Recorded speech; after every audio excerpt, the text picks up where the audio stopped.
स्वागत है आपका आप ही के चैनल में। ये चार्ट दिख रहा होगा दोस्तों, चार्ट है आईसीआईसीआई बैंक का। ठीक है, इसके रिजल्ट भी आउट हुए हैं आज, आप लोग देख भी रहे होंगे। कोई आपको अच्छा बता रहा होगा, कोई आपको खराब बता रहा होगा। ठीक है, बट हम इसको डिस्कस करेंगे चार्ट पे टेक्निकल बेसिस पे कि कल कहाँ पर मूव आ सकता है। ठीक है, बाकी बात करें दोस्तों मैक्रोज की, जब आप बात करते हैं, ठीक है, जिसमें किसी भी कंपनी का आरओसीई, किसी भी कंपनी का आरओई, किसी भी कंपनी का वैल्यूएशन प्राइस टू अर्निंग, किसी भी का कंपाउंडेड एनुअल ग्रोथ रिटर्न कितनी आ रही है, तो उसमें बहुत इंपॉर्टेंट चीज होती है क्वार्टरली रिजल्ट। ठीक है, और क्वार्टरली रिजल्ट अगर आप बैंक को एनालाइज कर रहे हैं, एक तो जितना आप घुसते चले जाएंगे उतना ही आपको बैंक में कुछ ऊपर नीचे दिखता चला जाएगा।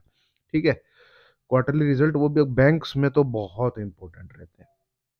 ठीक है, और बैंकों की हालत वैसे ही खस्ता चल रही है। अब रिजल्ट अगर मैं अपना व्यू आपको बताऊं तो दोस्तों मुझे कोई रिजल्ट इतने अच्छे नहीं लगे, ठीक भी नहीं लगे मुझे। इनफैक्ट रिजल्ट एक होता है ना अच्छा ठीक, बाकी प्राइस कहाँ जाएगा कल भाई वो मार्केट के ऊपर है। अगर कोटक बैंक 10% ऊपर भाग सकता है, एक्सिस बैंक, इंडसइंड बैंक पिट सकते हैं, ठीक है, तो आईसीआई बैंक कितना ऊपर जा सकता है, कितना नीचे जा सकता है, या हिलेगा ही नहीं, वो इन ऑपरेटर की मर्जी है। ठीक है, बाकी भाई रिजल्ट अच्छे नहीं है। रिजल्ट में जो छोटा मोटा रेवेन्यू प्रॉफिट दिख रहा है, बट दूसरी जगह रिजल्ट ठीक नहीं है। आप काफ़ी वीडियो देखेंगे तो कोई अगर सही से देखता है तो आपको बता सकता है। ठीक है, हम अब शुरू करते हैं इसके टेक्निकल एनालिसिस। तो सबसे पहले आप दोस्तों एक बार को ये देख लीजिए, ये इंपॉर्टेंट है, अनिवार्य है, मैंडेटरी है। ठीक है, इसको जरूर देखिएगा, पढ़िएगा। अब आ जाइए चार्ट पे। ठीक है, आप यहाँ पे अगर देखते हैं तो जिस ये फॉर्मेशन में ऊपर नीचे गिर रहा है, और लास्ट के 2 दिन इसमें थोड़ी सी आपको तेजी भी दिखी होगी नीचे की तरफ से। 1100 लगभग 90 के भाव से इसने 1220 का भाव दिखाया, रिजल्ट के बेस पे ही था, इसमें बाइंग जो दिख रही थी। तो ये जो 2 दिन है दोस्तों, इस इनको आपको स्पेशली मार्क करके रखना है।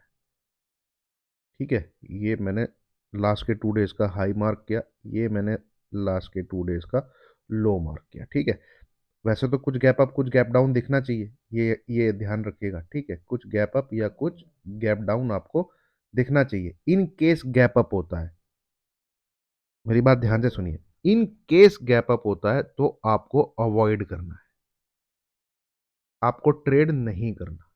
ठीक है, आपको ट्रेड नहीं करना। ट्रेड हम उसके 2 से 3 दिन बाद आईसीआई बैंक में देख सकते हैं, बट जो पत्तल जो है लुट जाएगी। कोई बाई करके गया और गैप अप मिल जाता है तो उसके लिए उसको बेनिफिट हो जाएगा, उसके बाद नहीं भागेगा ये। आप जरा इस चार्ट को यहाँ पे देखिए, ये गिर रहा है ऐसे ऐसे ऐसे ऐसे। ठीक है, ये इतना इतना इतना, हाँ।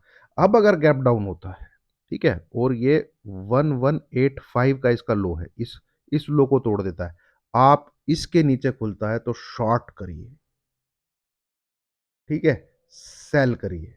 बिलो 1185 अगर ये खुलता है, 1180 के बिलो खुलता है, आप इसको शॉर्ट करिए। आपका टारगेट है ये इस वाली लाइन को टच करने आएगा, कम से कम 1150 के आसपास। ये इसको तोड़ेगा यहां से। ठीक है, ये मिनिमम बोल रहा हूं, पोजिशनल बेसिस से लंबा भी जा सकता है। तो अगर इसका प्राइस नेगेटिव रहता है, ठीक है, 1185 के नीचे रहता है, तो भाई ये सेल का घोड़ा है। ठीक है, ये नीचे की तरफ आपको 1150 1140 के लिए रेडी है।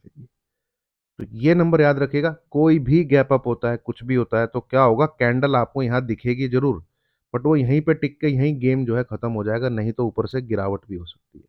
तो अगर इसने ऊपर जाना है तो भाई इसको टिकना पड़ेगा। सबसे पहली बात तो 1225 इस लेवल को क्रॉस करना पड़ेगा।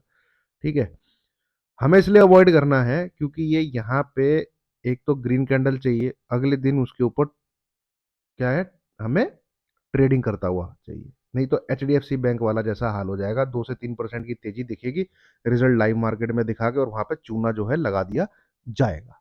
तो लाइव मार्केट में तो खैर नहीं आया। तो अगर मार्केट रिजॉइस करना चाहता है, ठीक है, तो जाने दीजिए ऊपर। आप रिजॉइस मत करिए, आपने कॉल ले रखी है भाई, बुक कर लीजिएगा, मेरा कहना ये है। और मुझे फंडामेंटली रिजल्ट को इतने अच्छे नहीं लग रहे। अगर ये गिरता है तो लेवल इज दी 111185, और आप देखेंगे तो ये वैसे ब्रेकडाउन के उसमें ही है। यहाँ से आप अगर नज़र डालेंगे, ठीक है, तो जब ऐसा कोई ब्रेकडाउन आता है, यहाँ पे आप देख रहे होंगे ना, ये मैं थोड़ा सा वीकली चार्ट पे चलता हूँ।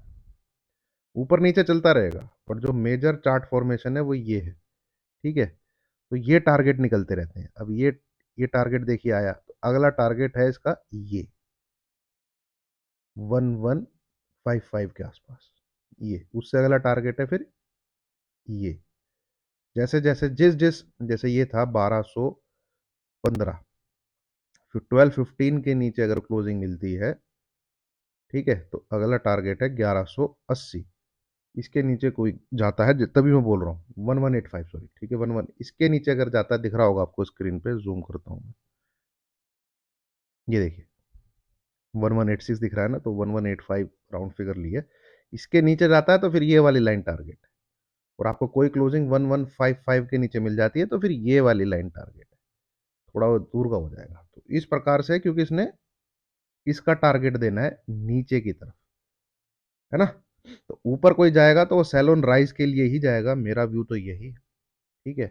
ऊपर जाएगा तो इसलिए मैंने बोला आपको अवॉइड करना है। और इन एनी केस 1185 ब्रेक हो जाता है तो बहुत बहुत ज़्यादा चांसेस है कि 1150, 1140 ये भाव आपको स्क्रीन पे ये दिखा देगा, ठीक है, इसी वीक में दिखा देगा। तो ये है दोस्तों टेक्निकल एनालिसिस चार्ट पे जो आईसीआई बैंक दिख रहा है। बाकी मैंने भी रिजल्ट देखे हैं, मुझे कोई इतने खास रिजल्ट लगे नहीं है, नॉर्मल से ही रिजल्ट है, इनफैक्ट खराब है दोस्तों रिजल्ट, इतने कोई खास रिजल्ट है नहीं, ठीक है। पर बाकी ऑपरेटर क्या करता है भाई, वो ऑपरेटर जानता है। अगर वो कोटक बैंक के भी रिजल्ट नॉर्मली थे, उसको 10% बका सकता है, तो भाई वो लोग कुछ भी कर सकते हैं, ठीक है। चलिए, वीडियो आपको अच्छी लगी हो, और रात को लाइव रहेगा दोस्तों 10:30 के आसपास, मैं अभी इसका लिंक जो है ग्रुप में शेयर कर दूंगा टेलीग्राम में। 10:30 के आसपास हम लोग आज लाइव करेंगे, वो टाइम मैं डाल दूंगा, ठीक है। उसमें क्वेरीज देते हैं आपकी, और मार्केट को भी थोड़ा सा एनालाइज करेंगे। चलिए, थैंक यू वेरी मच।